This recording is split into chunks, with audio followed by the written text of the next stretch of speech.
Because my husband, he got killed New Year's Day, or they robbed and killed him Oh my at his gosh. house.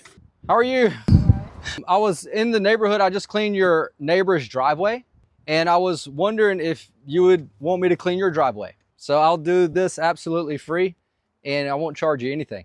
Okay, what's the catch? Well, the catch is this. I want to refresh people's homes by cleaning their driveway. All I ask is that you remember that Jesus loves you and he hasn't forgotten about you, and that's it. Okay, thank you so much. Would that be okay? Yeah, that's fine.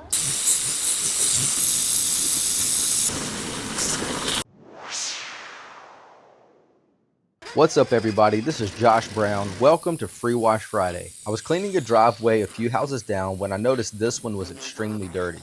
It also had a unique sidewalk running along the side of the house and a long carport that clearly hadn't been cleaned in a while. So I knocked on the door to see if anyone was home and if I could help. At first, she was really hesitant to open the door, but when I offered to clean her driveway completely free, her face lit up and she wanted to hear more. After I finished, we ended up having a long conversation. She shared with me why the holidays have been especially hard for her and why she was dealing with a lot of anxiety during this season. So be sure to stick around to the very end to hear more of her story and to see her full reaction. And if you haven't already, hit that follow and subscribe button to support the work that I'm doing. This is Josh Brown with Clean Pro. I'll see you on the next Free Wash Friday.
just want to let you know I'm done. Okay, it looks good. Yeah. Completely different, doesn't it? Yes, it does. So you been doing it, or you just getting started? For 10 years. 10 years, okay. I've been doing it. Well, anything I can pray with you about before I go? Just anxiety. Okay, I Yeah. completely understand that. Mhm. I'm sorry that you're feeling. Yeah, I always get like Feeling that. around the holidays because my husband he got killed New Year's day, with New Year's night, 2010. They robbed and killed him Oh my at his gosh. house. Yeah, so it's like during the holidays, we like depressed and anxiety around the holidays. And I've been taking care of my mom since May. The Bible shows us that suffering happens to everyone. Right. But what we do know is that a God that we can't understand became a baby in the form of something that we can understand, and then lived the perfect life that we couldn't live, died in our place so that we can be forgiven and be with him. Right. So amidst all the suffering, God stepped into our suffering, became a man, suffered himself Right. so that he could deliver us from suffering ultimately when he comes back and gets us, Right. or for those that repent and believe the good news of Right. what he's done. That's the hope. Yeah. Yep. So I'm going to pray for you then. Yep. Okay. Thank you so much. You're welcome. I pray every time you come out and see your clean driveway, you think about that. Yeah. Yeah. Thank you so much. You're welcome. Well, I really thank you. I really, and you know what's so crazy? Usually I don't even open my door. I open my door, and I told my friends, I was like, I actually opened my door today, and I got a blessing. It was like, Oh, what? I'm so I glad. was like, yes. I was like, they was like, yeah, because you don't be open door, you don't even come to the door. But I came to the door, and I was like, I'm so glad. I was like, he was so nice. Oh, Yes. that blesses me. Yes, That really and blesses me. yeah, Lets me know really I should probably appreciate keep it. doing it. Mhm. I should keep doing it. Mhm. Yeah. Okay. All Thank right. you so much. You're welcome. Have a good one.